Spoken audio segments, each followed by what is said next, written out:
প্রিয় দর্শক, আপনাদের সবাইকে আমন্ত্রণ জানাচ্ছি এটি নিউজের প্রতিদিনের আয়োজন ইস্পাহানি নিউজ আর এক্সট্রা দেখার জন্য। আপনারা জানেন গত ৮ মাসের উপরে প্রায় ৯ মাস চলছে বিশ্ব করোনা ভাইরাসে নানাভাবে কোনো না কোনো প্রান্ত আক্রান্ত। বলা যায় যে আমাদের জীবনের প্রত্যেক জীবনের প্রতিটি ক্ষেত্রে করোনা ভাইরাস কোনো না কোনো প্রভাব ফেলেছে। যারা করোনা আক্রান্ত হয়েছেন তারা তো হয়েছেনই, যারা আক্রান্ত হননি তারাও কোনো না কোনোভাবে করোনা ভাইরাসের পরোক্ষ প্রভাবে আক্রান্ত হচ্ছেন। যেমন আমি একদম সর্বশেষ কথা যদি বলি, গত দুদিন ধরে ঢাকায় হোটেল সোনারগাঁয়ে সৌদি এয়ারলাইন্সের সামনে বিক্ষোভ করছে বাংলাদেশে আটকে পড়া সৌদি প্রবাসীরা। কারণ তারা সেখানে যেতে চান, তাদের রিটার্ন টিকিটও আছে কিন্তু সৌদি এয়ারলাইন্স টিকিট দিতে পারছিল না, এবং তাদের আবার অনেকের ভিসার মেয়াদ শেষ হয়ে যাচ্ছে, কারো কাজের ওয়ার্ক পারমিট যেটা সৌদি আরবে যেটা আকামা বলে সেটার মেয়াদ শেষ হয়ে যাচ্ছিল। এই নিয়ে বিক্ষোভ চলছিল। আজকে কিছুক্ষণ আগে আমরা জানতে পেরেছি যে সৌদি আরব আকামার মেয়াদ ২৪ দিন বাড়িয়েছে এবং বলেছে যে প্রয়োজনে আরও বাড়ানো হবে, এবং ভিসার ব্যাপারটিও রোববার থেকে তারা কাজ শুরু করবে। যাদের ভিসার মেয়াদ শেষ হয়ে যাবে তাদের ভিসার মেয়াদও বাড়ানো হবে। তার মানে সাময়িক একটা সমাধান এখানে হলো। আমরা আসলে আজকে করোনা কূটনীতি নিয়ে কথা বলতেই চেয়েছি। তার মধ্যে সৌদি আরবটার লেটেস্ট ডেভেলপমেন্ট, কিন্তু জাতিসংঘের যে অধিবেশন শুরু হয়েছে এবার একটু অভিনব অধিবেশন বটে। কারণ অন্য সময় বিশ্বের রাষ্ট্রপ্রধানরা সবাই নিউ ইয়র্কে জাতিসংঘের সদর দপ্তরে জড়ো হন, সাংবাদিক, ব্যবসায়ী সহ মানে অনেক মানুষের একটা গমগমে থাকে জাতিসংঘ অধিবেশন। কিন্তু এবার একদমই ব্যতিক্রম, কারণ বিশ্ব নেতারা সবাই ভার্চুয়ালি নিজ নিজ দেশ থেকে সেখানে যোগ দিয়েছেন, যোগ দিচ্ছেন। কিন্তু সেখানেও কিন্তু করোনা কূটনীতিটা আছে। সবাই মিলে এমন একটা কথা বলা হচ্ছে যে এই করোনা মোকাবেলায় সবাইকে একসাথে মিলে একটা বহুত্ববাদী বিশ্ব গড়ে সবাইকে মিলে একসাথে এগিয়ে যেতে হবে। তারপর কূটনীতির কথা যেটা বললাম, যে এই আমেরিকা এবং চীনের যে যুদ্ধ, সেই যুদ্ধের প্রভাব কিন্তু জাতিসংঘ পর্যন্ত গিয়েছে। কারণ ট্রাম্প অভিযোগ করছেন যে করোনা ভাইরাস হলো চীনা ভাইরাস। ফলে আমরা সব মিলিয়ে এই তারপরে আছে টিকার কূটনীতি। মানে টিকা, করোনার টিকা এখনও আবিষ্কার হয়নি, কিন্তু যখন হবে তারপরে কে কীভাবে পাবে সেটা নিয়ে নানা রকম কূটনীতি আছে। এবং এখন পর্যন্ত আপডেট যেটা সেটা হলো যে ১৫৬টি দেশ একসাথে মিলে টিকার প্রয়োজন অনুযায়ী ভাগাভাগি করতে সম্মত হয়েছে। তো ফলে সব মিলিয়ে করোনা আমাদের কূটনীতিতেও দারুণ রকমের প্রভাব ফেলছে। আমরা আজকে করোনা কূটনীতি নিয়ে কথা বলবো। আমাদের আসলে করোনার কারণে আমরা খুব বেশি মানুষকে স্টুডিওতে স্বাগত জানাই না, যারা আসতে না চান তাদেরকে জোর করে। যেমন আজকে আমাদের স্টুডিওতে কেউ উপস্থিত নেই, সবাই যার যার বাসা থেকে আমাদের আলোচনায় যুক্ত হবেন। আছেন সাবেক পররাষ্ট্র সচিব তৌহিদ হোসেন, আছেন দৈনিক ভোরের কাগজের সম্পাদক শ্যামল দত্ত, এবং আছেন আইইডিসিআরের সাবেক প্রধান বৈজ্ঞানিক কর্মকর্তা ডক্টর মোহাম্মদ মোশতাক হোসেন, এবং আছেন জাহাঙ্গীরনগর বিশ্ববিদ্যালয়ের অধ্যাপক এবং আন্তর্জাতিক বিশ্লেষক শাহাব এনাম খান। আপনাদের সবাইকে স্বাগত জানাচ্ছি আমাদের অনুষ্ঠানে। আপনারা কষ্ট করে সংযুক্ত হয়েছেন। আমি একটু শুরুটা করতে চাই শ্যামল দত্তকে দিয়েই। এই যে করোনা আমাদের কূটনীতিতেও অনেক এলোমেলো করে দিল। আমি একদম সর্বশেষ ডেভেলপমেন্ট, আপনি সাংবাদিক হিসেবে আপনি নিশ্চয়ই ফলো করছেন, যে আমাদের আটকে পড়া সৌদি প্রবাসীদের জন্য কিছুক্ষণ আগে, এই অনুষ্ঠান শুরু হওয়ার 10 মিনিট 10 আগে পররাষ্ট্রমন্ত্রী আমাদের এটিএন নিউজকে বলছিলেন যে সমস্যাগুলোর ধাপে ধাপে সমাধান হচ্ছে। সেখান থেকে যদি আলোচনাটা শুরু করি, জনাব শ্যামল দত্ত। ধন্যবাদ প্রবাস। যে কূটনীতির কথা বলছিলেন, করোনার কূটনীতি, সেটাকে যদি একটু ঘুরিয়ে অন্যভাবে বলি আমরা, যে এই করোনার কারণে জিওপলিটিক্যাল কনটেক্সটে কতগুলো মৌলিক পরিবর্তন সাধিত হচ্ছে। তার মধ্যে কিছু আছে রিজিওনাল, কিছু আছে আপনার বাইলেটারাল, এবং বেশ কিছু আছে ইন্টারন্যাশনাল। এগুলো আলাদা আলাদা করে বিশ্লেষণ করার জন্য এখানে আন্তর্জাতিক বিশ্লেষকরা আছেন, শাহাব এনাম খান আছেন, তৌহিদ হোসেন আছেন। আমরা সাংবাদিক হিসেবে যেটুকু বুঝি, বৈশ্বিক ব্যবস্থায় একটা বড় ধরনের মানে পরিবর্তন সাধিত হচ্ছে এবং আগামীতে আরো হবে। যেমন আমরা যদি বলি যে এই অঞ্চলে বাংলাদেশ, ভারত, বাংলাদেশ, পাকিস্তান, বাংলাদেশ এবং ভারত এবং অন্যান্য তার প্রতিবেশী দেশ, এই সম্পর্কের ইকুয়েশনে এখানে তো নানা প্রভাব পড়ছেই। পাশাপাশি পশ্চিমা বিশ্ব বনাম চীন একটা আলাদা নতুন সমীকরণ তৈরি হচ্ছে, এগুলো তো আছেই। অন্যদিকে আমাদের যেটা সমস্যা হয়েছে, যে বাংলাদেশের যেহেতু একটি বড় জনগোষ্ঠী বিদেশে থাকে, প্রায় 1 কোটিরও বেশি মানুষ, আহ, অনেক পৃথিবীর অনেক দেশের পপুলেশন হয়তো 1 কোটি না।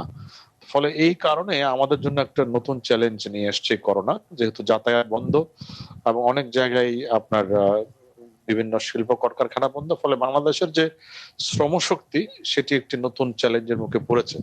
এবং চ্যালেঞ্জটি মোকাবেলা করার জন্য আমাদের উচিত ছিল একটা বিশেষ স্ট্র্যাটেজিক একটা পদক্ষেপ নেওয়া। দুর্ভাগ্যজনকভাবে সেটি নেওয়া হয়নি বলেই হঠাৎ হঠাৎ কিছু সংকটের উদয় হয়, এবং সেই সংকটগুলোকে মোকাবেলা করার জন্য আমরা কিছু সাময়িক পদক্ষেপ নিই। যেমন আমি ধরি, আপনি যেটা এক্সাম্পলটা দিলেন আমি সেটাতেই আসি। যদি এই যে সৌদি আরবের বিষয়টা, এটা তো এই সংকটটার কথা তো আমরা জানি আসলে, যে অনেকদিন ধরে জানি যে সৌদি আরবে কোনো প্লেন যাচ্ছে না, মানুষগুলো যেতে পারছে না, তারা রাস্তায় বিক্ষোভ করছে, এবং একদিন ধরে না, বেশ কদিন ধরে তারা এই কাজগুলো করছে, এবং তাদের দুর্ভাগ্যজনকভাবে তাদেরকে একটা আহ, এমন পদক্ষেপ নিতে হলো যে কারণে আহ, রাস্তাঘাট বন্ধ, ঘেরাও, কর্মসূচি, আলটিমেটাম ইত্যাদি।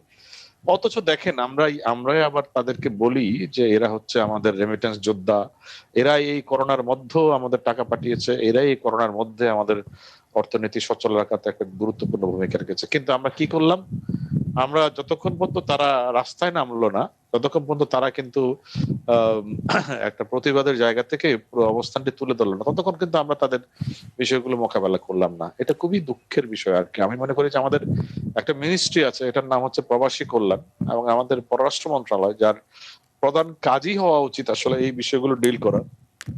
কিন্তু আমরা তা না করে আমরা আহ এই ধরনের এই পরিস্থিতিটা এই জায়গায় যাওয়ার জন্য আমরা একটা ইয়ে দিলাম। এটা আমাদের খুবই দুঃখজনক বিষয়। আমি মনে করি যে এই এই এই মধ্যপ্রাচ্যের দেশগুলোতে, যে দেশগুলোতে বিশেষ করে সৌদি আরব, যেখানে বাংলাদেশের প্রায় 25 লাখেরও বেশি নাগরিক আছে, এবং আপনি জানেন যে বাংলাদেশের বহু জেলা আছে যে জেলার জনসংখ্যা 25 লাখ না, তার মানে আপনার একটা জেলা কিন্তু এখন সৌদি আরবে আছে।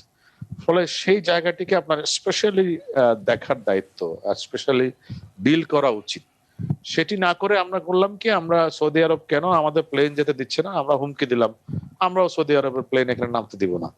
এই অবস্থান নেওয়ার মতো শক্তি আপনার আছে কিনা সেটি আপনাদের দেখতে হবে। ফলে সব মিলিয়ে পুরো জিনিসটা একটা লেজে গভীর অবস্থা। আমি মনে করি যে এখনো সময় আছে, আর করোনার সঙ্গে আমাদের আরো দীর্ঘ সময় বসবাস করতে হবে। এটা ডক্টর মোস্তাক হোসেন আরো ভালো বলতে পারবেন এই বিষয়গুলোতে। আমরা কোন অবস্থায় আছি এটা এখনো পর্যন্ত জানি না। মাননীয় প্রধানমন্ত্রী বলছেন আমরা হয়তো সেকেন্ড ওয়েভের জন্য আমাদের প্রস্তুতি নিতে হবে, অথচ আমি শুনলাম আমাদের মাননীয় স্বাস্থ্যমন্ত্রী আজকে বলে ফেলেছেন যে আমরা সেকেন্ড ওয়েভে অলরেডি আছি। কেন বললেন এটি, কি কারণে বললেন, বা কি কারণে সেকেন্ড ওয়েভ, কোথায় ফার্স্ট ওয়েভ শেষ হলো কিনা ইত্যাদিরই কোনো মানে সুরাহা নেই। কারণ সাইন্টিফিক্যালি এটা ডক্টর মুস্তাক ভালো বলতে পারবেন যে 5% নিচে নামলেই আমরা একটা ওয়েবের একটা জায়গায় পৌঁছানোর কথা বলি, সেটাই তো আমরা যাইনি এখনো পর্যন্ত।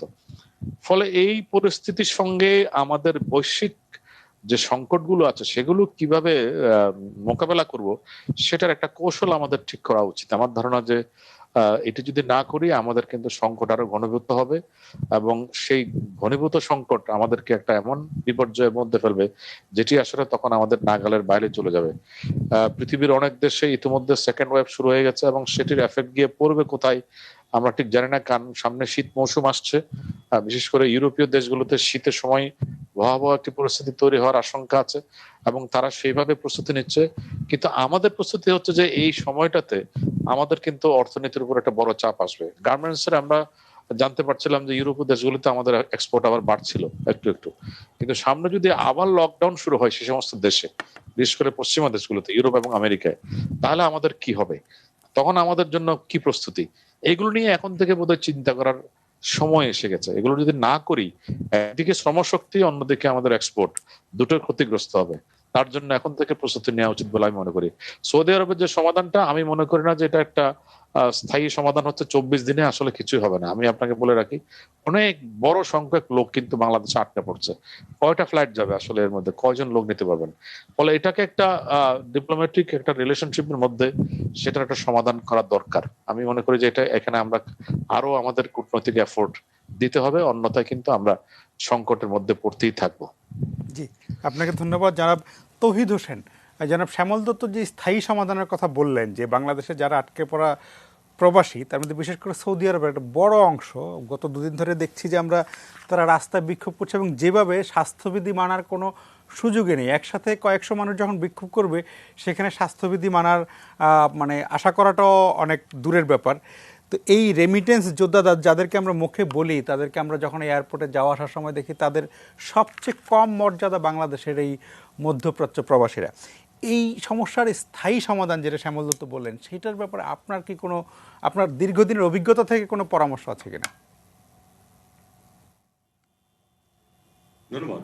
ধন্যবাদ প্রভাস। আসলে এক কথায় যদি বলতে যান তাহলে আসলে এই জিনিসগুলো তো আহ, অবিরাম পরিবর্তন হতে থাকে, কাজেই স্থায়ী সমাধান বলে আসলে কিছু নেই।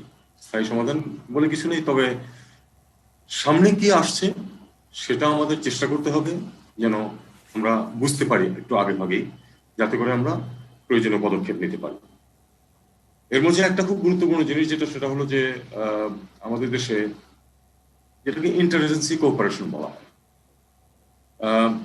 বিভিন্ন মন্ত্রণালয় বিভিন্ন সংস্থার মাঝে যে বোঝাপড়া দরকার, সেটা দুঃখজনকভাবে আমাদের অনেক ক্ষেত্রেই থাকে না। কারণ অনেক সময় দেখা যায় যে আমি পররাষ্ট্র মন্ত্রণালয়ে চাকরি করেছি অনেকদিন, শুধু এই কারণে বলছি না, অনেক বিষয়ে আমরা বাহ্যিকভাবে দেখি যে মিশনে এই কাজটা করো না কেন, অথবা পররাষ্ট্র মন্ত্রণালয় এই কাজটা করো না কেন, কিন্তু যেহেতু কাজ ভাগাভাগি করে দেওয়া আছে এবং অনেক ক্ষেত্রে সেটা ওভারল্যাপিং, কে কতটুকু করবে সেটাও অনেক সময় স্পষ্ট না, এই কারণে একটু সমস্যার সৃষ্টি হয়।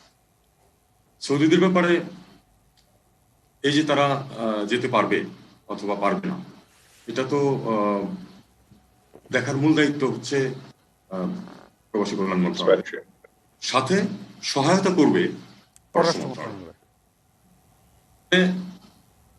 প্রথমে কিন্তু আপনার এই যে সমস্যা হচ্ছে ফ্লাইট নিয়ে, সময় নিয়ে, এটা কিন্তু প্রবাসী কল্যাণ মন্ত্রণালয় দেখার কথা, পররাষ্ট্র মন্ত্রণালয় অবশ্যই সহায়তা করবে, কিন্তু প্রথমে তারা দেখবে তাদেরও কিন্তু লোকজন আছে ইয়াতে বসা, সৌদিতে বসা, এবং এটা জানার কথা যে আসলে 24 দিনে হবে না, তবে আসার কথা হচ্ছে যে সম্ভবত 24 দিনের পরে এরপরে আরো বাড়ানো হবে, কারণ 2-3 দফায় কিন্তু বাড়িয়েছে সময়।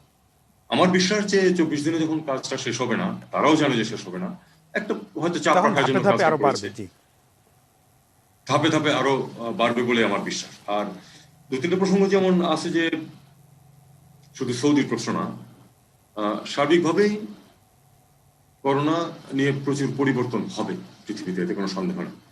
তবে একটা জিনিস আমাদেরকে মনে রাখতে হবে যে এই যে সবাই মিলে করার মতো যে একটা, করার জন্য যে এক ধরনের ভালো ভালো কথা বলা হচ্ছে, বিশেষ করে জাতিসংঘের এই প্রশ্ন আসছে এবং সবাই বলবে এইগুলি কথা, কিন্তু পাশাপাশি আমাদেরকে মনে রাখতে হবে যে সবাই কিন্তু নিজের স্বার্থই দেখে প্রধানত। এটা যদি এগুলি মিষ্টি মিষ্টি কথা অনেক বলা হবে, কিন্তু সত্যিকার অর্থে মানুষ কিন্তু দেশগুলি দেখা যাবে যে তাদের নিজের স্বার্থেই সবকিছু করার চেষ্টা করছে, অন্যদেরকে কিছু হয়তো সাথে ততটুকুই নেবে যতটুকু তাদের নিজেদের স্বার্থের অনুকূল হয়। আমাদেরও দেখতে হবে যেন আমাদের স্বার্থ যেন অক্ষুণ্ণ থাকে, এবং আমি নিশ্চিত যে এটা আমাদের যারা পররাষ্ট্র মন্ত্রণালয়ে আছেন বা মন্ত্রী আছেন তারা এই ব্যাপারে ওকে ভালো, তারা অবশ্যই সেটা খেয়াল রেখেই নীতি নির্ধারণ করবেন এবং কাজকর্ম করবেন। সৌদির সংখ্যাটা নিয়ে কিন্তু আমি একটু দ্বিমত পোষণ করতে চাই। আমরা বহুদিন যাবৎ একটু সমস্যা হয় আমাদের, কারণ আমরা প্রায় সংখ্যা বাড়িয়ে বলি এবং এটা কিন্তু আমাদের পক্ষে যায় না। কোনো দেশই চায় না যে তাদের দেশের সংখ্যার একটা এক দেশ থেকে এক্সপেক্টেড আসুক। সৌদি 10 লাখ লোক নেই, আমরা হিসাব করি কিভাবে? হিসাবটা আসে শুধু যারা যায় তাদেরটা, ফেরত যারা আসে তাদের সেই হিসাবটা আমাদের হিসাবে থাকে না। আমি এটা দীর্ঘদিন থেকে দেখে এসেছি এবং আমি দেখেছি যে অনেক সময় একই মিটিং এ একই ব্যক্তি এক হিসাব দিচ্ছেন, আরেকবার আরেক হিসাব দিচ্ছেন। 20 লাখের বেশি নয় বলে আমার বিশ্বাস, আরেকটু কমও হতে পারে। আমরা যেন একটু সংখ্যাটা বাড়িয়ে না বলি, এটা আমি সবাইকেই একটু এবারে সচেতন থাকতে বলবো, কারণ কেউ চায় না যে তাদের দেশে একটা বিরাট পার্সেন্টেজ লোক এক দেশ থেকে এসে হাজির। আমার মনে হয় আমি আপাতত এখানে থামি, তারপরে আপনাকে অনেক অনেক ধন্যবাদ। আমরা একটা বিরতিতে যাচ্ছি, বিরতির পরে আবার আলোচনায় ফিরবো। প্রিয় দর্শক, আশা করি ফিরে এসে আপনাদের সঙ্গেই পাবো।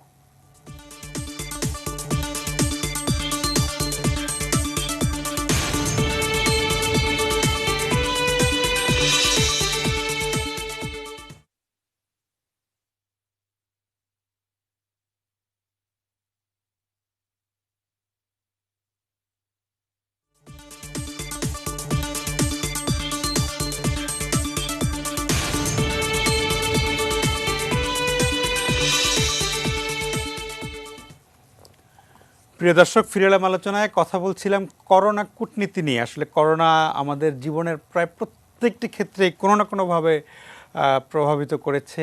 কেউ সরাসরি করোনায় আক্রান্ত হয়েছেন, কেউ পরোক্ষভাবে করোনা দ্বারা আক্রান্ত হয়েছেন, কেউ অর্থনৈতিকভাবে ক্ষতিগ্রস্ত হয়েছেন, কেউ চাকরি হারিয়েছেন। এখন যেমন সৌদি আরব প্রবাসীদের অনেকে, শুধু সৌদি আরব প্রবাসী না, আসলে অনেক প্রবাসীরাই সৌদি আরবের তারা রাস্তায় নেমেছেন বলে আমরা টের পেয়েছি। যেটা শ্যামল তো বলছিলেন যে এই সমস্যাটা তো রাষ্ট্রের সরকারের জানার কথা, তারা রাস্তায় নেমে বিক্ষোভ করা পর্যন্ত আমরা কেন অপেক্ষা করি? আমি জনাব শাহাব এনাম খানের কাছে জানতে চাইছি। আমরা আসলে আলোচনাটা আজকে জাতিসংঘের যে অধিবেশন এবার একটু অভিনব বটে, কারণ রাষ্ট্রপ্রধানরা সব ভার্চুয়ালি যোগ দিচ্ছেন। সেখানে যেই বহুত্ববাদের এবং সবাই মিলে একসাথে চলার কথা হচ্ছে, যেটা অবশ্য তৌহিদ হোসেন বললেন, এরকম যে মিষ্টি মিষ্টি কথা অনেক হবে, কিন্তু সবাই যার যার স্বার্থটাই দেখবে। তবু এবারের মানে এরকম একটা বৈশ্বিক মহামারীর, বৈশ্বিক সংকটের পরে জাতিসংঘের এই অধিবেশনের বিশেষ কোনো গুরুত্ব আপনার কাছে আছে কিনা, জনাব শাহাব এনাম খান?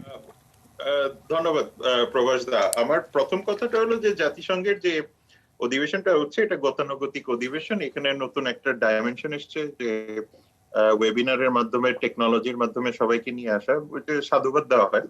বাট গুণগতভাবে যদি আপনি কিছু বলেন, এইখান থেকে আসলে খুব বেশি পাওয়ার কিছু নাই।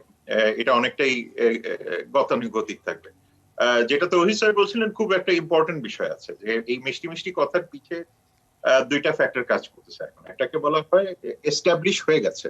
আপনারা যদি সায়েন্স ম্যাগাজিনটা পড়েন, যেটা খুবই নামকরা ম্যাগাজিন, যেটার মাধ্যমে বিশ্বের all breakthrough scientific theories বলেন বা সায়েন্টিফিক ইনোভেশন গুলি ভ্যালিডেট করা হয়, এটা অল্প কয়েকটা ম্যাগাজিনের মধ্যে ওইটা একটা। এবার সায়েন্স ম্যাগাজিনের এডিটোরিয়ালটা হলো খুব ইন্টারেস্টিং। এখানে সায়েন্সের কিছু নাই, বলছে ভ্যাকসিন ন্যাশনালিজম, অর্থাৎ the politics of pandemics and politics of vaccine has become an instrument for vaccine nationalism. এটাই হলো এডিটোরিয়াল।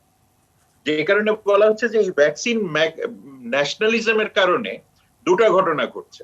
একটা হলো ওয়াশিংটনের ক্ষেত্রে বলা হচ্ছে যে তাদের মিসম্যানেজমেন্টের একটা বড় কারণ হলো এই ন্যাশনালিজম প্লাস তাদের capitalism and control over the vaccine and pharmaceuticals.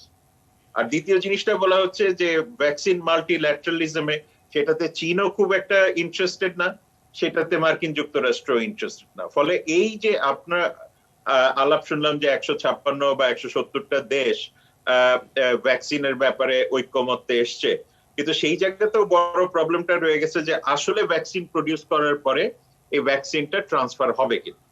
আপনি যদি 2020-এর স্ট্যাটিস্টিক্স ধরেন, একটা এস্টিমেশন বের হয়েছে, এস্টিমেশনটা করেছে UNICEF. UNICEF expression of interest publish করেছে। সেইখানে বলেছে যে তার কতগুলি ভ্যাকসিন লাগবে। তার অলমোস্ট তারা বলতে চাচ্ছে যে আমাদের বাই দি এন্ড অফ 2023 আমাদেরকে 14.1 বিলিয়ন ভ্যাকসিন লাগবে। এখন 14.1 বিলিয়ন ভ্যাকসিনটা আসবে কোথা থেকে এই 3 বছরের মধ্যে? যে কারণে যখন ওরা এক্সপ্রেশন অফ ইন্টারেস্টটা দিয়েছে, তখন দেখা গেল যে টোটাল 26টা কোম্পানি এটার জন্য কম্পিট করছে, যার মধ্যে 10টা চাইনিজ, 6টা ইন্ডিয়ান, 3টা মার্কিন যুক্তরাষ্ট্রের, 2টা করে বেলজিয়াম, রাশিয়া, জাপান, আর 1টা করে ফ্রান্স, সাউথ কোরিয়া, সুইজারল্যান্ড আর ইউকে থেকে। তার মানে দেখেন যে পৃথিবীর যে বড় 5টা ফার্মাসিউটিক্যাল কোম্পানিজ যারা ভ্যাকসিন প্রডিউস করে, যারা অলমোস্ট 85% মার্কেট রিটেইন করে, তাদের বেশিরভাগই কিন্তু এটার মধ্যে নাই। অর্থাৎ এই 5টার মধ্যে ভারতীয় কোনো কোম্পানিও নাই, এটার মধ্যে চীনের কোনো কোম্পানিও নাই, এটার মধ্যে আপনার এই বেলজিয়ান বা রাশিয়ান কোনো কোম্পানি। তার মানে আপনি দেখতে পাচ্ছেন যে যারা বেসিকলি ভ্যাকসিন ন্যাশনালিজমের দিকে যাচ্ছে, তারা কিন্তু ভ্যাকসিন মাল্টিল্যাটারালিজমের জন্য ভ্যাকসিনের জন্য কিন্তু এক্সপ্রেশন অফ ইন্টারেস্টে সাবমিট করে। আরো মজার জিনিস আছে যে যদি আপনি দেখেন যে বাই দি এন্ড অফ 2020, যেটা এস্টিমেট করছে ইউনিসেফ, বলছে যে 19% of the vaccine will come from China আর 22% আসবে ভারত। কিন্তু 2023-এ গিয়ে দেখা যাচ্ছে যে ওটা 49% হয়ে যাবে চায়নার, 22% হয়ে যাবে ইন্ডিয়া।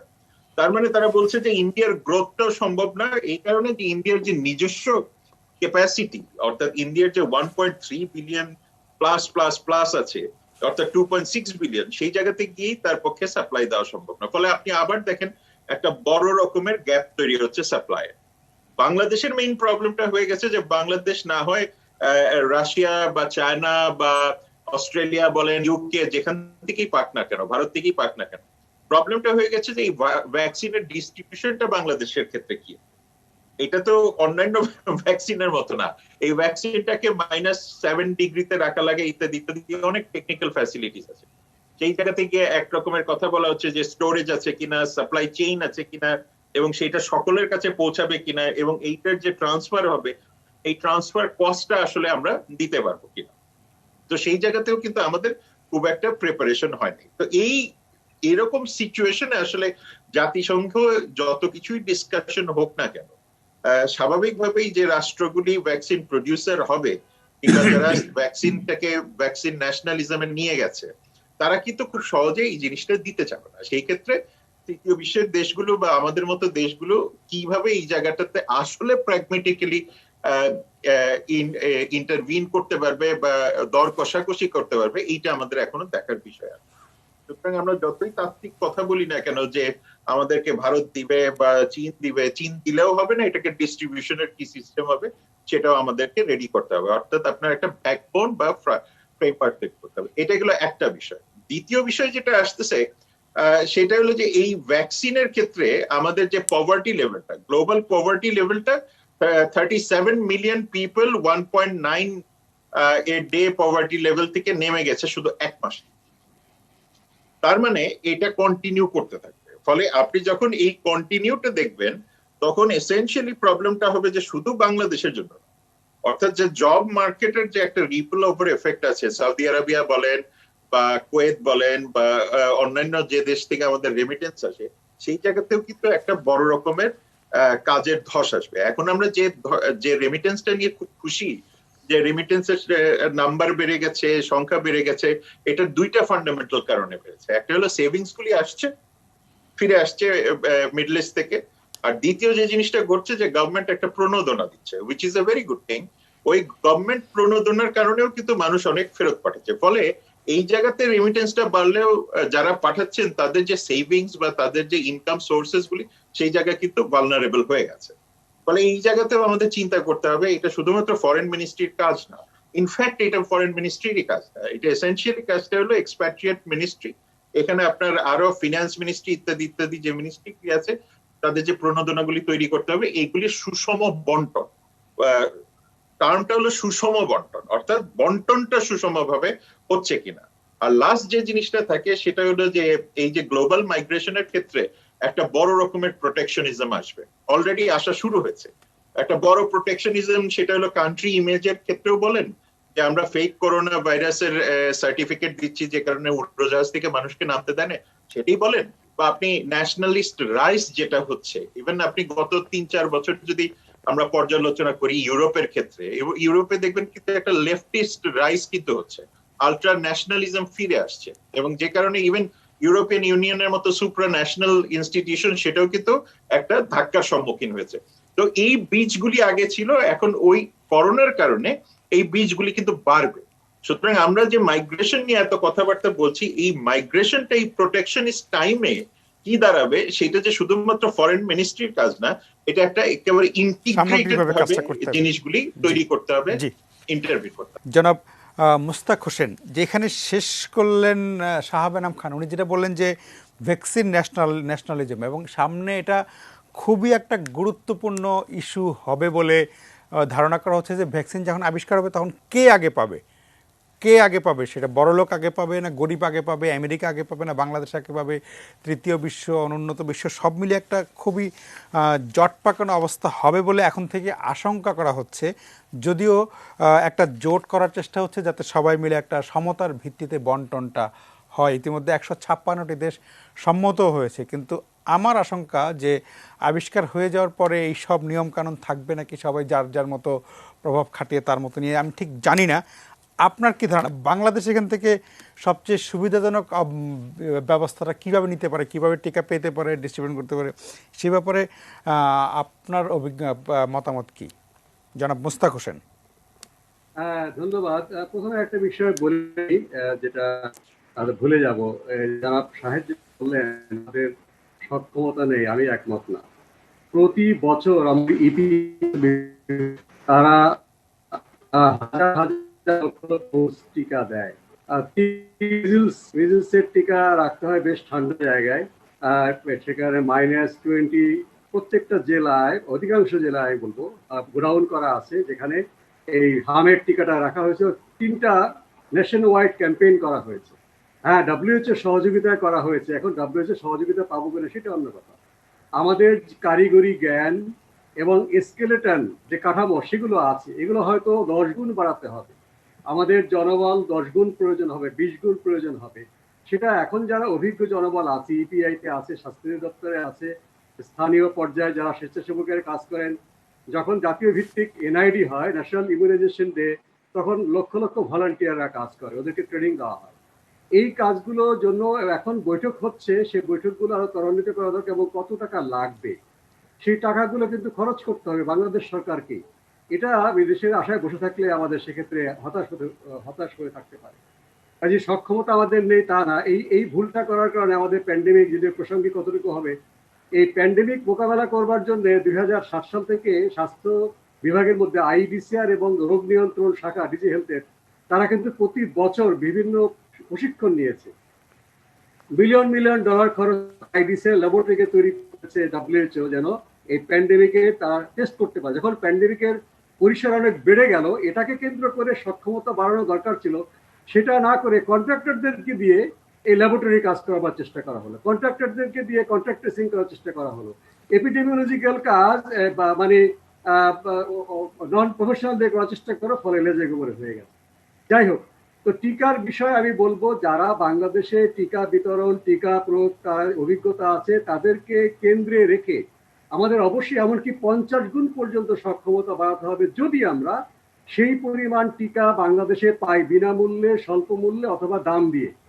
যাই হোক, এখন কথা হচ্ছে যে টিকা কূটনীতির জন্য আমি মনে করি সবচাইতে আমাদের জন্য যুক্তিসঙ্গত কূটনীতি হচ্ছে কোভ্যাক্স।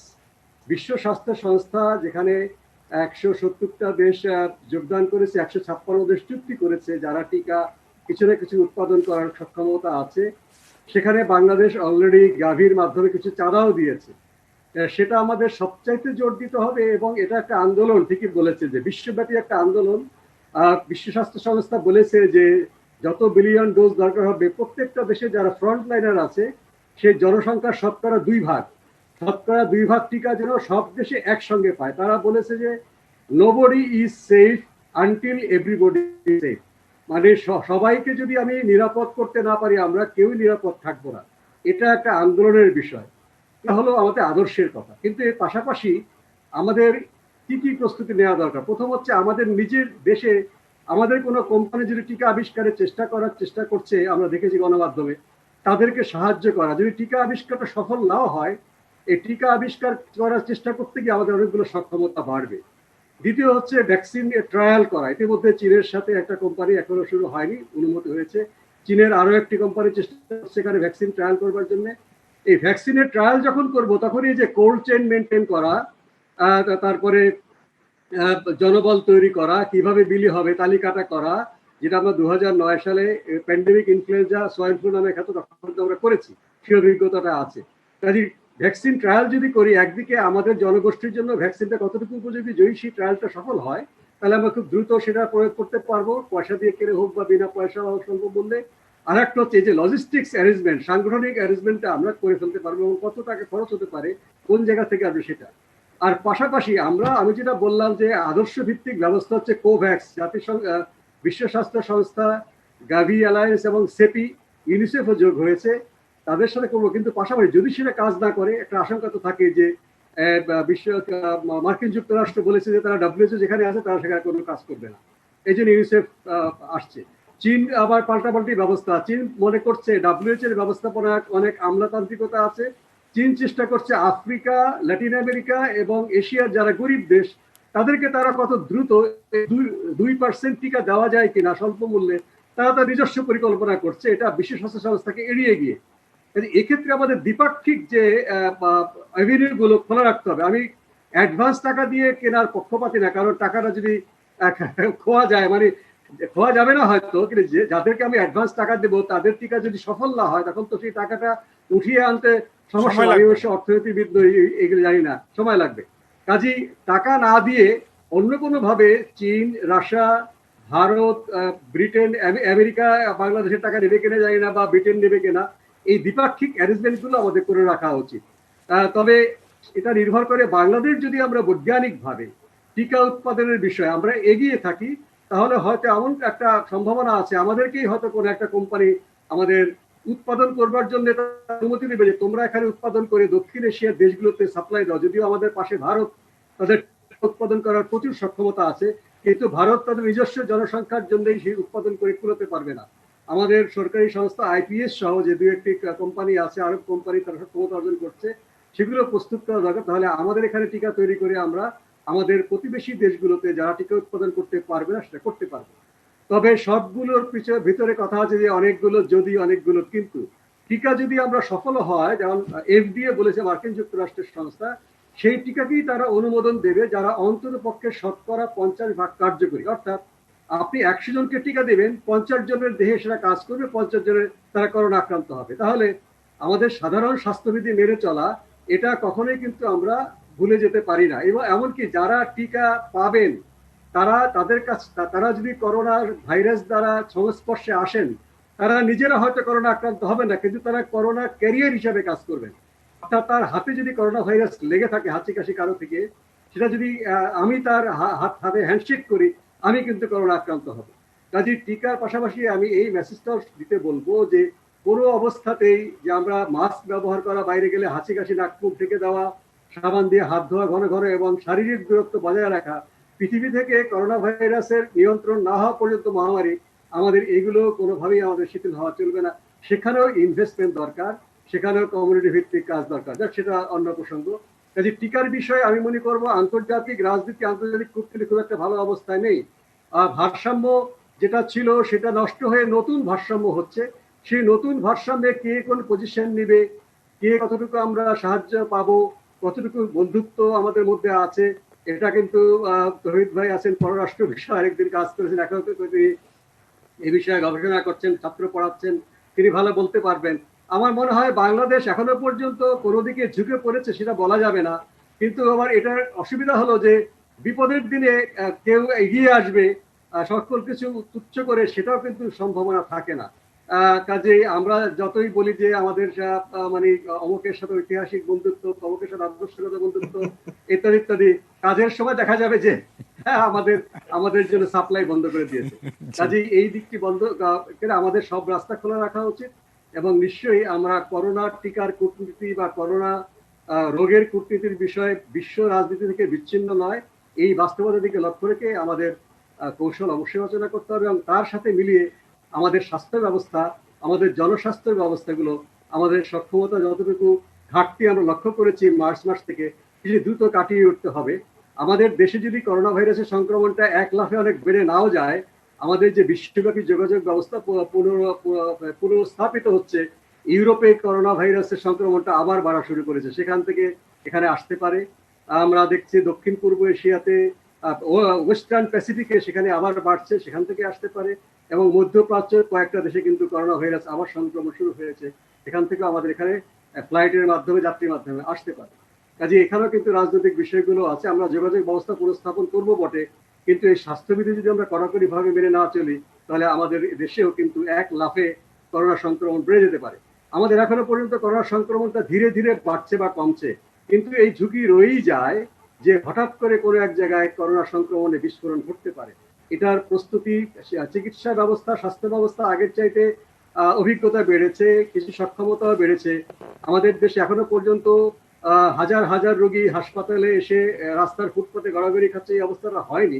কিন্তু অব্যবস্থার কারণে, চিকিৎসকদের নিরাপত্তাহীনতার কারণে প্রথম দিকে যতগুলো করুণ ঘটনা ঘটেছে, বেশ কিছু মানুষ মারা গেছেন, যাদের মৃত্যুটা আমরা ঠেকাতে পারতাম, সেই অবস্থা এখন নেই। কিন্তু সার্জ ক্যাপাসিটি যাকে বলে, নিউ ইয়র্ক শহরের মতো যদি আমাদের এখানে করোনা ভাইরাসের সংক্রমণটা বিস্ফোরিত হয়, সেটা সামাল দেওয়ার জন্য কিন্তু আমাদের প্রস্তুতি এই মুহূর্তে নেই।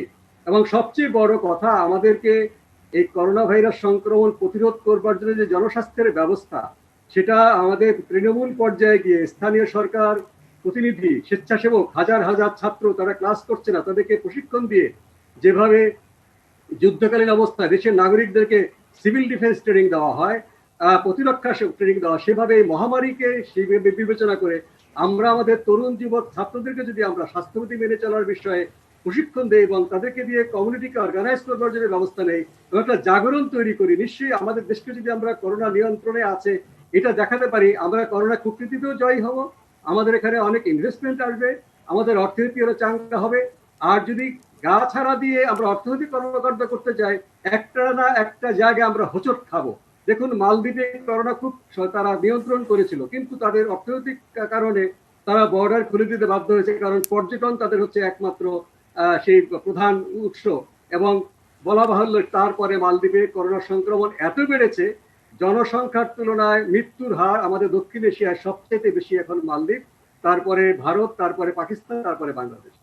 কাজেই আমাদের অর্থনৈতিক ব্যবস্থা চালু রাখার স্বার্থে আমাদের স্বাস্থ্যবিধি মেনে চলা এবং জনস্বাস্থ্যের কাঠামো এবং তার সঙ্গে জনগণকে সম্পৃক্ত করার কাজটা যদি আমরা দ্রুত করি, তাহলে আমাদের অর্থনৈতিক যে গতি প্রবাহ সেটা আরো বাড়বে এবং আন্তর্জাতিক পর্যায়ে ধাক্কা তো হবেই। ঠিকই বলেছেন প্রফেসর সাহেব যে রেমিটেন্সের বিষয়টা এবং আমাদের প্রবাসী শ্রমিকরা একটা অসুবিধায় পড়বেনি এবং সেখানে উগ্র জাতীয়তাবাদ মাথাচাড়া দেবেই এবং সেটার প্রথম বলি হবে প্রবাসীরা, সে মালয়েশিয়া হোক কিংবা সৌদি আরব হোক বা কিংবা সিঙ্গাপুরে হোক। কাজেই এক্ষেত্রে আমাদেরকে এই নিজের পায়ে দাঁড়াবার জন্য আমাদের যেগুলো করতে অত বেশি পয়সা খরচ হবে না, কিন্তু পয়সাটা কোথায় খরচ করব সেই অগ্রাধিকার নির্ণয় করার বিষয় আছে। সেখানে যদি আমরা এই কাজগুলো করি, নিশ্চয়ই আমরা এখনকার চাইতে আরো ভালো প্রস্তুতি থাকতে পারবো এবং সেটার উপর ভিত্তি করে আমরা কূটনীতিতেও আমরা আমাদের শর্তে বা আমাদের সুবিধাজনক অবস্থায় আমরা করোনা মোকাবেলা করতে পারবো। জি, আপনাকে অনেক ধন্যবাদ। একটা বিরতিতে যাচ্ছি, বিরতির পরে আলোচনায় ফিরবো। প্রিয় দর্শক, আশা করি সঙ্গেই থাকবেন।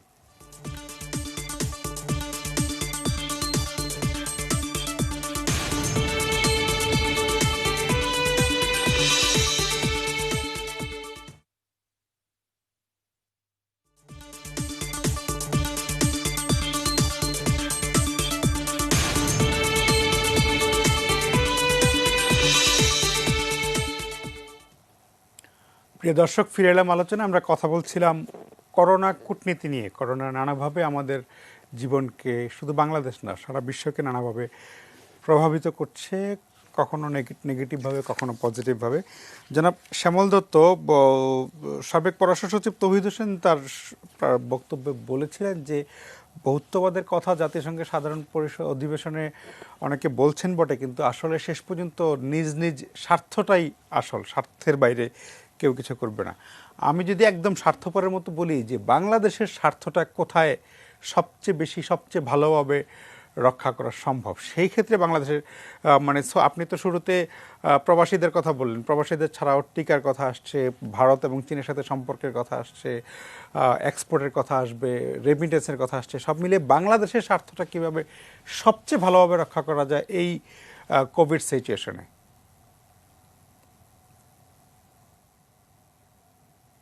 জনাব শ্যামল দত্ত।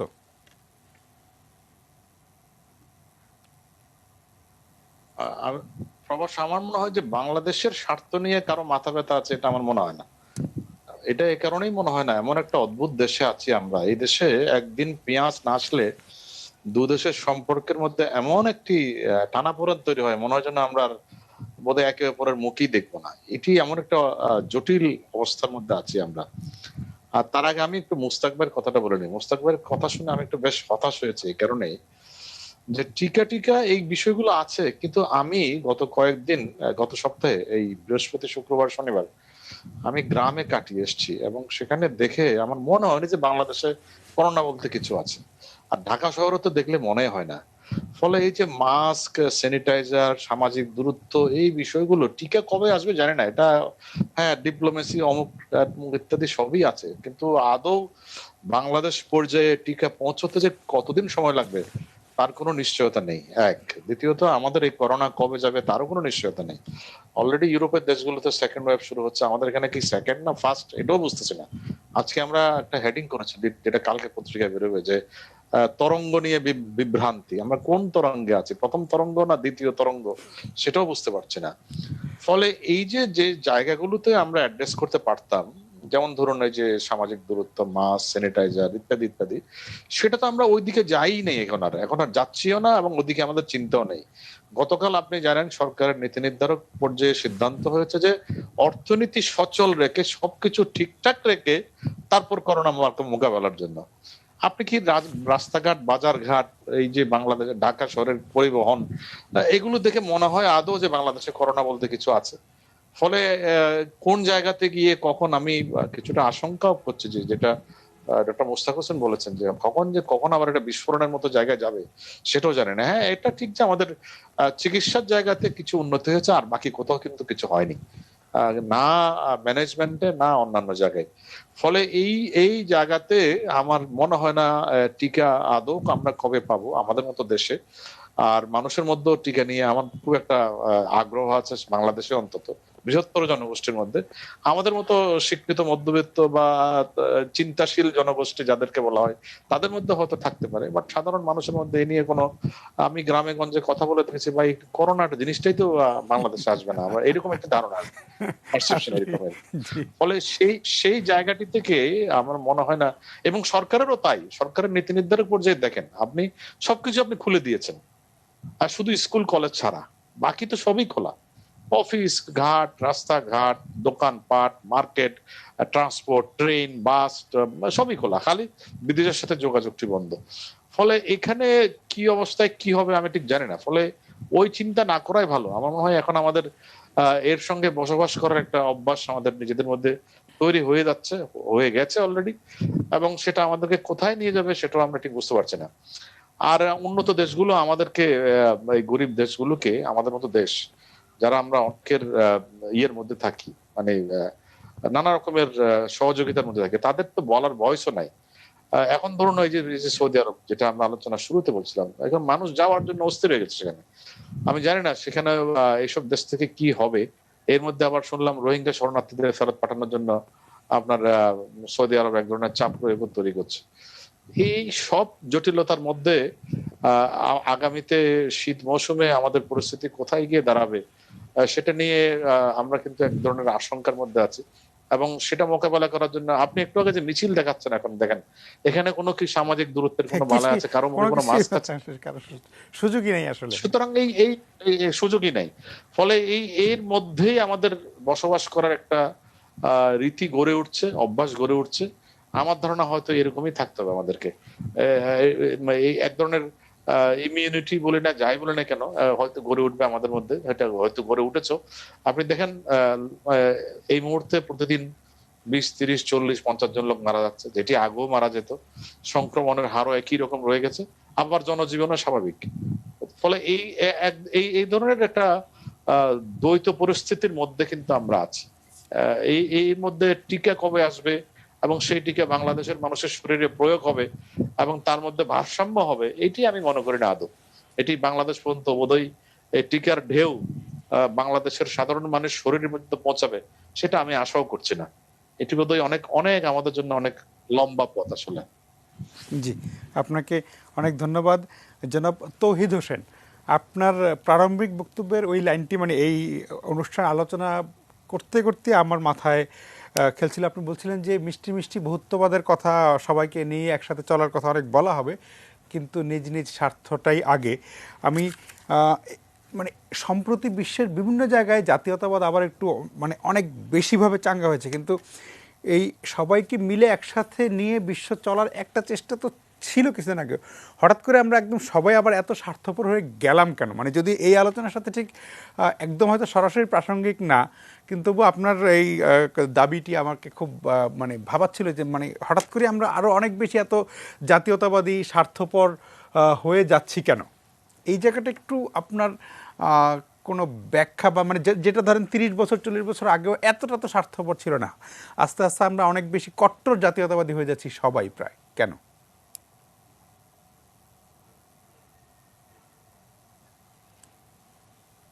ধন্যবাদ। আসলে এটা ৩০-৪০ বছর আগেও যে ছিল না তা না। আপনার ওই নীতিগতভাবে কিছু আন্তর্জাতিকতাবাদ ছিল, বিশেষ করে কমিউনিস্ট ফিলোসফির মধ্যে ছিল কিছুটা আন্তর্জাতিকতাবাদ, কিন্তু জাতীয়তাবাদের মধ্যে স্বার্থপরতা একটা বড় অংশ সবসময়। কিন্তু কিছুদিন আগে এই কোভিড সমস্যা শুরু হওয়ার আগে ফরাসি প্রেসিডেন্ট ম্যাক্রো একবার বলেছিলেন যে আমাদেরকে জাতীয়তাবাদ থেকে বেরিয়ে আসতে হবে, এই কথাটা উনি বলেছিলেন। আসলে জাতীয়তাবাদকে আমরা যতখানি রেসপেক্টেবিলিটি দেওয়ার চেষ্টা করি, বিষয়টা কিন্তু তা না। জাতীয়তাবাদ মানে স্বার্থপরতা। কাজেই এবং এটা থেকে আমরা এটা বাড়ছে বলছেন, আসলে যেমন কমিউনালিজম, যেমন রেসিজম, এগুলি খানিকটা একটা যদি উপরে প্রলেপ থাকেও ভিতরে কিন্তু থেকে যায়। খুবই খারাপ একইভাবে দগদগে। জাতীয়তাবাদ জিনিসটাও যখন মানুষ আন্তর্জাতিকতাবাদের কথা থিওরিটিক্যাল কথাবার্তা বলছি, এগুলি মানুষের মধ্যে কিন্তু ওটা থেকে যায় এবং সে কিন্তু প্রথমে নিজের ব্যক্তি, তারপরে নিজের গোষ্ঠী, তারপরে নিজের দেশের স্বার্থ, এরপরে সে অন্য দেশের স্বার্থের কথা চিন্তা করে। এটা কিন্তু স্বাভাবিক প্রক্রিয়া, সবসময় আছে। আমরা হয়তো কখনো এটা বেশি স্পষ্ট দেখতে পাই যখন একটা ক্রাইসিস সৃষ্টি হয়, তখন এটা বেশি প্রকাশিত হয়। এটুকুই। যে মানসিকতা আজকে আমরা দেখতে পাচ্ছি, এই মানসিকতা সবসময় আছে, কিন্তু এখন যেহেতু আমরা একটা সমস্যার সম্মুখীন, এটা বেশি স্পষ্টভাবে চোখে পড়ছে। এটাই হলো বিষয়। আমি একটা হিসাব দেখেছি কিছুদিন আগে, মুস্তাক ভাই হয়তো আরো এই ব্যাপারে আরো স্পষ্ট মতামত দিতে পারবেন। সেটা হলো যে হিসাব করে দেখা হয়েছে যে টোটাল ক্যাপাসিটি যা আছে এবং যা ক্যাপাসিটি বাড়ানো হচ্ছে, তাতে করে সমস্ত পৃথিবীর সব মানুষের জন্য 2 ডোজ করে টিকা কমপক্ষে লাগবে ধরে নেওয়া হচ্ছে। সেটা সাপ্লাই করতে গেলে 2024-এর শেষ নাগাদ সেই পরিমাণ টিকা তৈরি হবে। এবং আমরা যদি চিন্তা করি যে ওই মানুষের প্রতি মানবিকতা ইত্যাদির কারণে ওই মার্কিন যুক্তরাষ্ট্রের 10% লোক যখন টিকা পাবে, তখন সেন্ট্রাল আফ্রিকান রিপাবলিকেরও 10% লোক টিকা পাবে। এটা চিন্তা করা ভুল হবে। ভুল, এটা হবে না। ইকুয়ালিটি নিয়ে কথা একটা আছে আপনার অ্যানিমেল ফার্ম নামক, যে all are equal but some are more equal. আন্তর্জাতিক সম্পর্কের ক্ষেত্রেও কিন্তু সাম আর মোর ইকুয়াল। এবং তারা যারা তৈরি করবে, যারা আবিষ্কার করবে, অবশ্যই তারা প্রথমে তাদের নিজেদের গোষ্ঠীর, নিজেদের দেশের স্বার্থ দেখবে, তাদেরকে দেবে।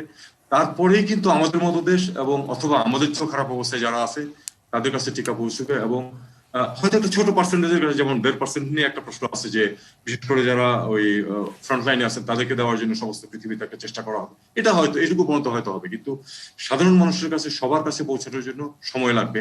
এর মধ্যে আমরা আশা করি, শ্যামল দত্ত যেটা বললেন, যে হয়তো এক ধরনের ইমিউনিটি গ্রো করে যাবে।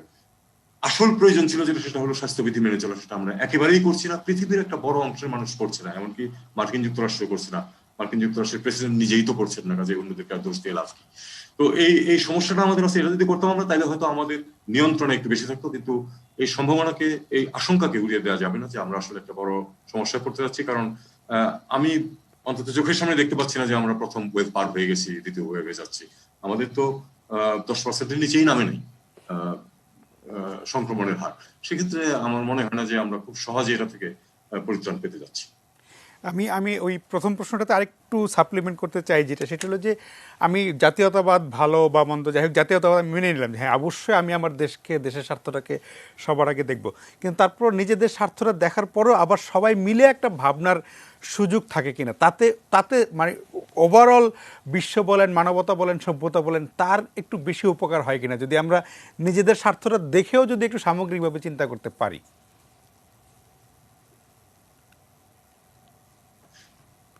দেখুন, এটা কিন্তু কিছুটা থাকবে এই কারণে যে সমস্ত বিশ্বেই কিন্তু শুধু সরকারগুলো নয়, কিছু প্রতিষ্ঠানও কিন্তু আছে এবং দাঁড়িয়ে গেছে যারা এটাতে সহায়তা করবে। কাজে তারা তাদের যেটুকু সামর্থ্য এবং যে দেশগুলো যেটুকু সামর্থ্য আছে, সেসব মিলিয়ে আমরা যে একেবারেই পিছিয়ে পড়বো আমি তা মনে করি না। তবে ওই যেটা বললাম যে অবশ্যই যারা প্রাথমিকভাবে এটা আবিষ্কার করছে এবং তৈরি করছে, তারা অবশ্যই একটু সুবিধাজনক অবস্থায় থাকবে। আমার মনে হয় আমাদের চেষ্টা করা উচিত সেই জায়গায় খানিকটা নিজেদের অবস্থান সৃষ্টি করে নেওয়া। আমাদের কিন্তু একটা কোম্পানি চেষ্টা করছে, তারা প্রাথমিক ট্রায়ালে গেছেও। তাদেরকে সমর্থন করা মানে কি, আর্থিকভাবে সমর্থন করা দরকার। সমস্ত পৃথিবীতে কিন্তু এই টেন্ডেন্সিটা আছে, আমাদের এখানে একটা কম। সরকারের হাতে তো অনেক প্রোগ্রাম থাকে, যে আমাদের যে কোম্পানি এটা চেষ্টা করছে সেই কোম্পানিকে কেন আমরা আর্থিক সহায়তা দেবো না, তারা যাতে আরো ভালোভাবে চেষ্টাটা করতে পারে। আমাদের একেবারে যে সাইন্টিফিক কমিউনিটি নেই তা না, কিন্তু অনেক ক্ষেত্রে আমাদের সাইন্টিফিক কমিউনিটি আছে, তাদেরকে আমরা কাজে লাগানোর চেষ্টা করি। আমাদের ভলান্টিয়ারদেরকে দিয়ে কিন্তু এই যে অর্গানাইজ করার একটা সিস্টেম আমাদের আছে, আমরা সেটা কাজে লাগানোর চেষ্টা করি। আমাদের যে পয়েন্ট অফ স্ট্রেংথ গুলি আছে, সেই শক্তির যে উৎসগুলি আমাদের আছে, সেই উৎসগুলিকে আমাদের কাজে লাগাতে হবে, তাইলে আমাদের অবস্থান তুলনামূলকভাবে আমরা বেটার অবস্থানে থাকতে পারবো। জি, আপনাকে অনেক ধন্যবাদ। জনাব শাহাব আনাম খান, আপনি আন্তর্জাতিক বিশ্লেষণের যে কথাটি আপনারা শুরুতে বলছিলেন, একটা জিনিস যেমন বাংলাদেশ মানে তার অবস্থানগত বা রাজনৈতিক কারণে একটু ধরেন এখন ভারত এবং চীনের মধ্যে যে টানাপোড়েন, সেই টানাপোড়েনের দুই পক্ষই বাংলাদেশকে একটু কাছে টানতে চায়। তাতে বাংলাদেশের কি তাতে সুবিধা হয়, নাকি কখনো কখনো এদিকে হেলে গেলে ওইদিকে মন খারাপ হবে, ওইদিকে হেলে গেলে এদিকে মন খারাপ হবে, তাতে বাংলাদেশ আবার একটু বিপদে পড়ে? সে এইরকম বিপদে পড়া অথবা সুবিধাজনক অবস্থানে থাকে যে দুই পক্ষই আমাকে ভালো করতে চায়, সেই জায়গা থেকে বাংলাদেশ কিভাবে তার নিজের সুবিধাটা সবচেয়ে ভালো করে নিতে পারে?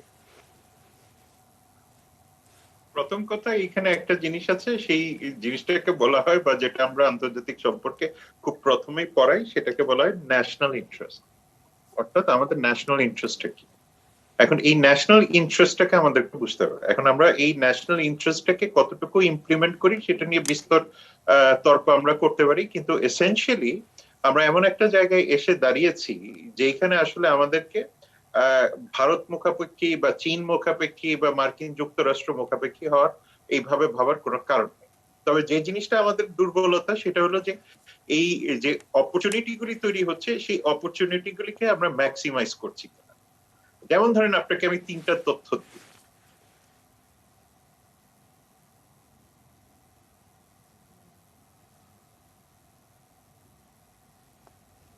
শুনতে পাচ্ছি না, সংযোগটা কি বিচ্ছিন্ন হয়ে গেল?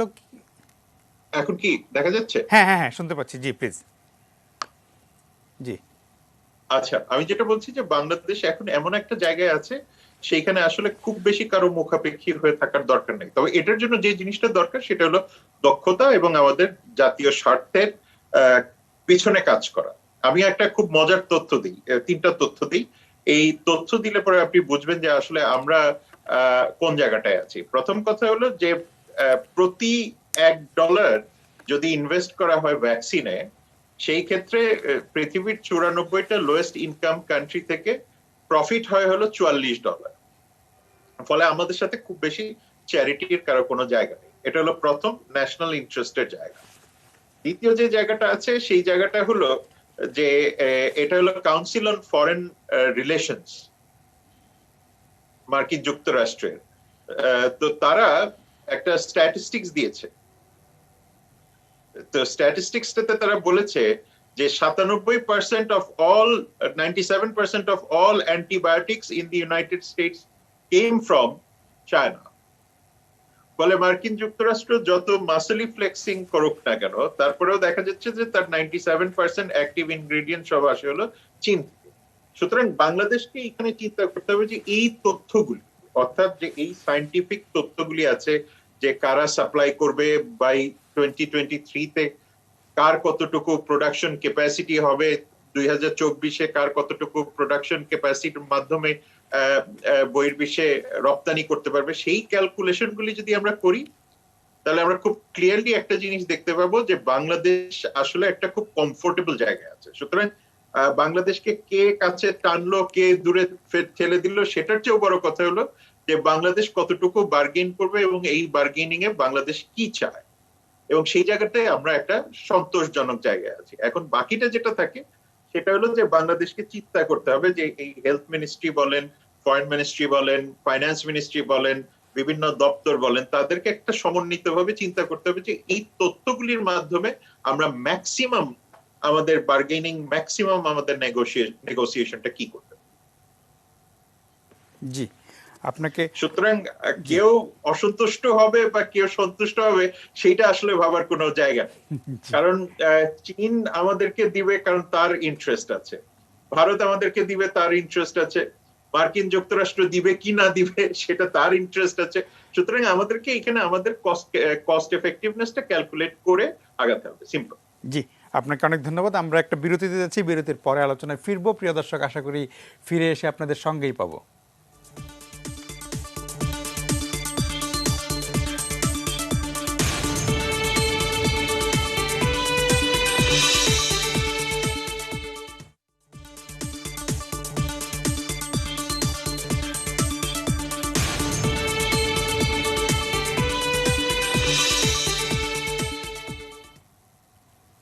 প্রিয় দর্শক, আমরা ফিরে এলাম আলোচনায়। কথা বলছিলাম করোনা কূটনীতি নিয়ে। আমরা অনুষ্ঠানের একদম শেষ প্রান্তে চলে এসেছি। জনাব ডক্টর মুস্তাক হোসেন, শ্যামল দত্ত তার বক্তব্যে একাধিকবার বলেছেন যে, এবং আরও অনেকেই বলেছেন যে, বাংলাদেশে বলা হচ্ছে যে এখন সেকেন্ড ওয়েভ সামনে আসবে। কেউ বলছেন যে সেকেন্ড ওয়েভ চলে এসেছে, আমরা এখন সেকেন্ড ওয়েভে আছি। তাহলে প্রথম ওয়েভটা শেষ হলো কবে?